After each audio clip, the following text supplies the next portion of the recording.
जहाँ भी देखो हरे हरे पेड़ पौधों से भरा हुआ था। वो एक रंगीन रेलवे स्टेशन था। बस कुछ ही लोग वहाँ पे थे। बड़ा शांतिपूर्ण था प्लेटफॉर्म। उसी प्लेटफॉर्म में एक जगह पीने का पानी ऐसा लिखा हुआ था। शारदा जाके एक बर्तन में पानी भरने लगती है वहाँ से। तभी उसका पोता हरीश एक धागे में बलून बांधा हुआ था, उसे लेकर वहाँ आता है। दादी, मैं आया हूँ। कितना बार मैंने तुम्हें कहा ना, इस तरह भागते हुए अकेले मत आओ, ऐसी जगह पे मत खेला करो। मैंने माँ से बोला खेलने के लिए, तो माँ ने ना कह दिया। दादा और पिताजी भी काम पे गए हैं। आप यहाँ पानी ले रही है, इसीलिए आपको देखकर मैं भाग के यहाँ पर आ गया। अच्छा ठीक है, घर चलो। इस तरह कहकर शारदा एक हाथ में पानी का बर्तन उठाती है और दूसरे हाथ में हरीश को पकड़ के रेलवे स्टेशन से उतर के वो एक कुटिया की तरफ जाती है। उसी कुटिया के सामने अनामिका लकड़ी का चूल्हा जलाकर वहाँ पे रोटियां बना रही होती है। बहू, कितनी बार मैंने तुमसे कहा है ना कि इसे इस तरह रेलवे स्टेशन मत भेजो। क्यों भेजा?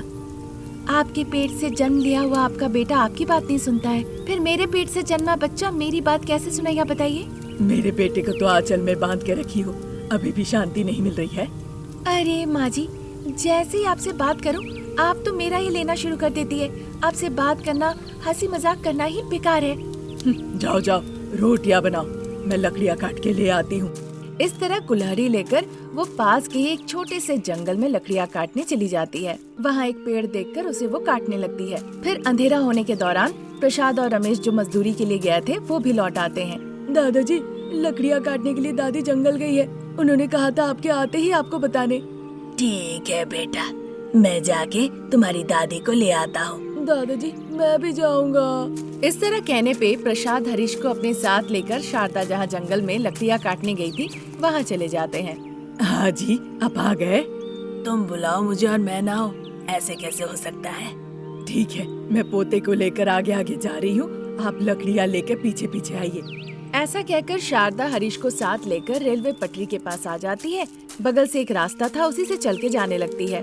प्रसाद जलाओ लकड़ी के ढेरों को सर पे रख के शारदा के पीछे पीछे चलते हैं। थोड़ी दूर जाने के बाद उन्हें टूटी हुई रेल पटरी दिखाई देती है। अजी, यहाँ रेल पटरी टूटी हुई है, वो कैसे? शारदा की बातें सुन के लकड़ियों को ढेरों को सर से नीचे उतार के प्रसाद चारों तरफ देखने लगते हैं। प्रसाद को हरी बत्ती दिखती है, वो काफी डर जाते हैं। शारदा, इनमें से एक पटरी पर ट्रेन आने वाली है, हरी बत्ती जल रही है, हमें कुछ ना कुछ करना होगा, नहीं तो बहुत बड़ी दुर्घटना घट जाएगी। अरे बेटा, तुम घर जाके माँ पिताजी को बुला कर ले आओ। इतना कहने पे हरीश भागते हुए वहाँ से चला जाता है। शारदा और प्रसाद काफी दूर से हॉर्न बजाते हुए एक ट्रेन को आगे में देखते हैं। दोनों ही समझ नहीं पा रहे थे कि आखिर में क्या करें। फिर वो दोनों ट्रेन के पास जाते हैं और दोनों ही हाथ हिलाने लगते हैं ताकि वो ट्रेन उनके नजदीक न आए। उस ट्रेन के ड्राइवर उन्हें देखते हैं और अपनी ट्रेन की गति को कम कर देते हैं। तब तक हरीश, अनामिका, रमेश तीनों भागते भागते रेलवे ट्रैक के पास आके पहुंचते हैं। शारदा और प्रसाद बहुत तेज गति से ट्रेन की तरफ भागते हुए जाते हैं। ट्रेन उन्हें ठोकर आगे बढ़ जाती है और जहाँ टूटी हुई थी वहाँ जाकर रुक जाती है। ठोकर खा के शारदा प्रसाद की जान चली गई और वो वहीं जमीन पे गिर गए। रमेश, अनामिका, हरीश ये देखकर फूट फूट के रोने लगे। ये खबर न्यूज में प्रसारित हुई। रेलवे के बड़े अधिकारी आकर अनामिका और उसके परिवार को सांत्वना दी और मीडिया से इस तरह कुछ कहा। शारदा और प्रसाद के दंपति ने एक बहादुरी भरा, जिंदा दिली काम किया है। अपनी जान देकर उन्होंने कई लोगों की जान बचाई। अब चूंकि उनके पास कोई घर नहीं है, इसीलिए हम उन्हें एक घर बना के देंगे और साथ में अनामिका को एक नौकरी भी दिलाएंगे। तब तक मैं उन्हें एक बोगी में रहने के लिए अनुमति देता हूँ। इतना कहकर वहाँ से वो चले जाते हैं। रमेश, अनामिका, हरीश रोते रहते हैं। अंतिम संस्कार होने के बाद रेलवे के ही एक पुराने बोगी में वो तीनों अपनी जिंदगी गुजारने लगते हैं। ऐसे ही उनके दिन निकल रहे थे। अब अनामिका गर्भवती होती है।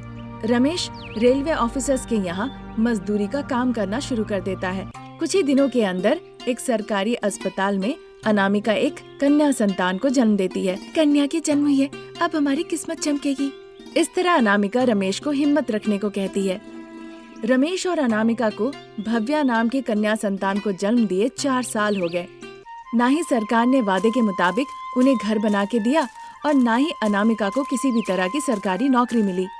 सरकारी दफ्तरों का चक्कर काटते काटते रमेश अब थक चुका था। अब उनके लिए दिन गुजारना बहुत कष्टदायक हो उठा था। एक दिन रात में जब बच्चे सो चुके थे, दिया की रोशनी में रमेश और अनामिका दुखी होकर बैठ के अपनी जिंदगी की बातें कर रहे थे। तभी तेज बारिश होने लगती है। बिजली और गर्जन के साथ अब वो तेज होने लगती है। बच्चे बहुत ज्यादा डर गए। डर के मारे वो बोगी के अंदर जाके छिप के बैठ गए। रात के बाद अब दिन हो जाती है। बरसात के पानी से अब मानो कि नदी बहना शुरू हो जाता है। लोग जो आसपास थे वो बह रहे थे, हाथ ऊपर करके मदद की गुहार लगा रहे थे। अनामिका अपने बच्चे को रमेश के हाथ में सौंप के लोगों को जितना मदद कर सकती है वो करती है। बाढ़ के पानी से बचाने के लिए लोगों को खींच के वो अपने बोगी तक ले आती है। अनामिका जिस तरह से लोगों की जान बचा रही थी, ये दृश्य वायरल हो जाता है इंटरनेट पे।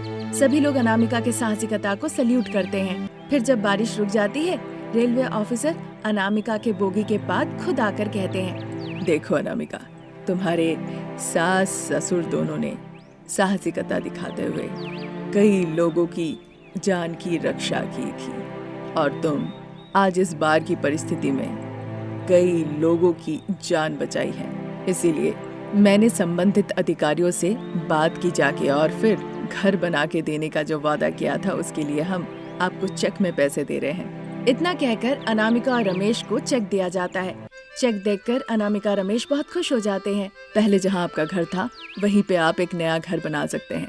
आपको सभी अनुमति दी जाती है और अनामिका को स्वीपर के रूप में यहाँ पे नौकरी भी दी जाती है। आप यहाँ काम कर सकती है और खुशी से जीवन बिता सकती है।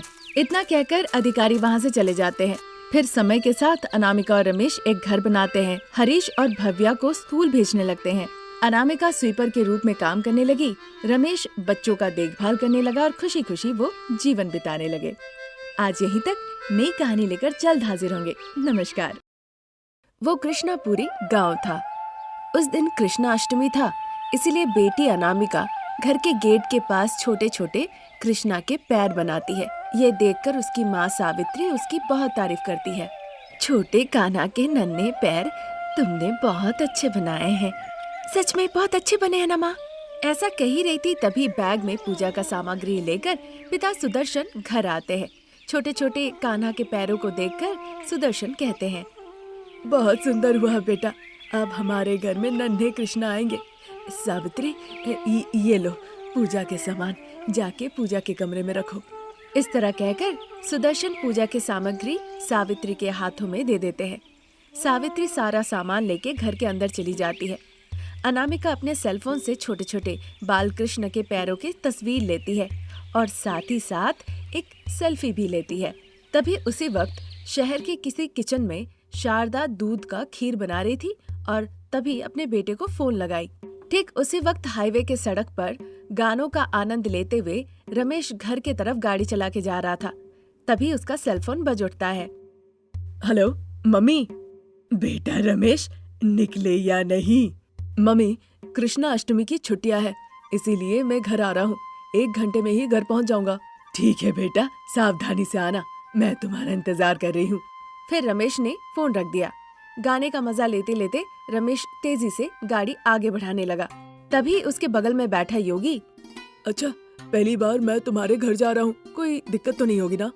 अरे क्या दिक्कत होगी, कृष्णाष्टमी का समय है। कृष्णापुरी गांव में बहुत अच्छे से कृष्णाष्टमी मनाया जाता है। खास करके मटका फोड़ प्रतियोगिता होती है। तुम्हें तो सच में बहुत मजा आने वाला है। इस तरह दोनों के बीच बातचीत होती है। रमेश सावधानी से गाड़ी चलाने लगता है। उधर अनामिका के घर में काव्या और श्राव्या आती है। अनामिका, अनामिका। उसने जैसे ही बुलाया, अनामिका अंदर से बाहर निकल आई।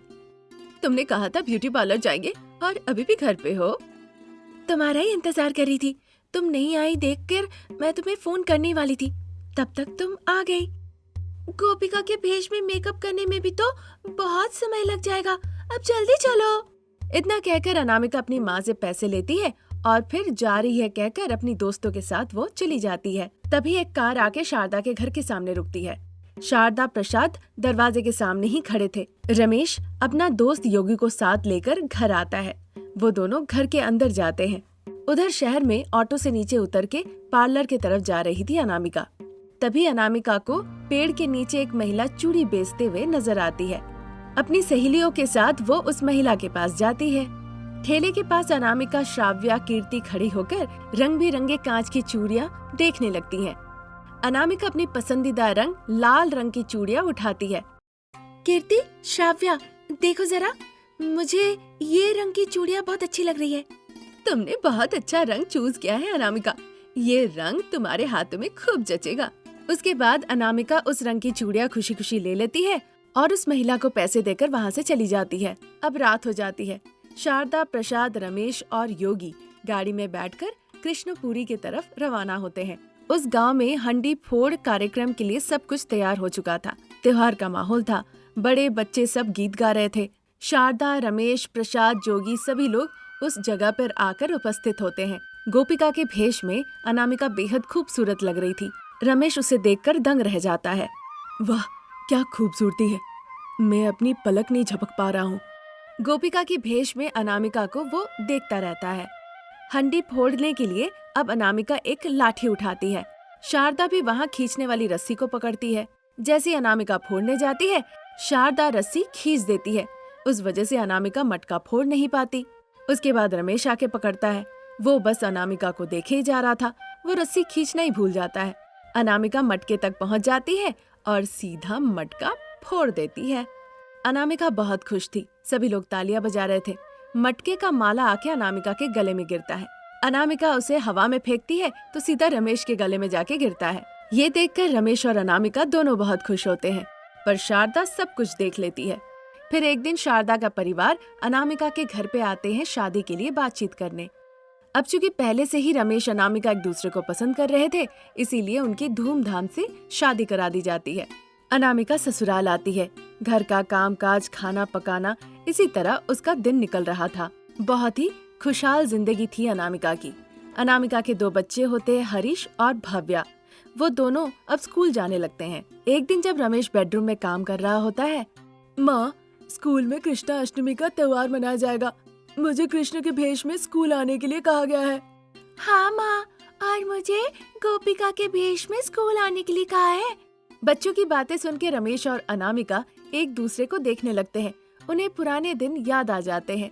फिर बच्चों के सो जाने के बाद रमेश और अनामिका खिड़की के पास खड़े होकर आसमान में चांद देखते देखते प्यार भरी बातें करने लगते हैं। ए जी, घर की बहू हूँ अब मैं, लेकिन क्या आप मुझे मटकी फोड़ने फिर से देंगे? माँ, पिताजी से एक बार बात करूंगा अनामिका। इस तरह बातचीत होने के बाद वो सो जाते हैं। अगले दिन कृष्ण अष्टमी था, इसलिए हरीश कृष्ण के पोशाक में और भव्या गोपिका के भेष में स्कूल जाती है। शारदा प्रार्थना कक्षा में पूजा कर रही थी। प्रसाद सोफे पे बैठ के अखबार पढ़ रहे थे और रमेश डाइनिंग टेबल पे बैठकर नाश्ता कर रहा था। अजी, माँ, पिताजी अभी नाश्ता करने आने वाले हैं। कल जो वादा किया था उस बारे में बात जरूर कीजिएगा। तुम चिंता मत करो अनामिका, जरूर बात करूंगा। ऐसा कह ही रहा था, तभी शारदा और प्रसाद आके डाइनिंग टेबल पे बैठते हैं। अनामिका नाश्ता परोस देती है, फिर वो खाने लगते हैं। माँ, पिताजी, आप लोगों से कुछ कहना था। मुझे पता है बेटा,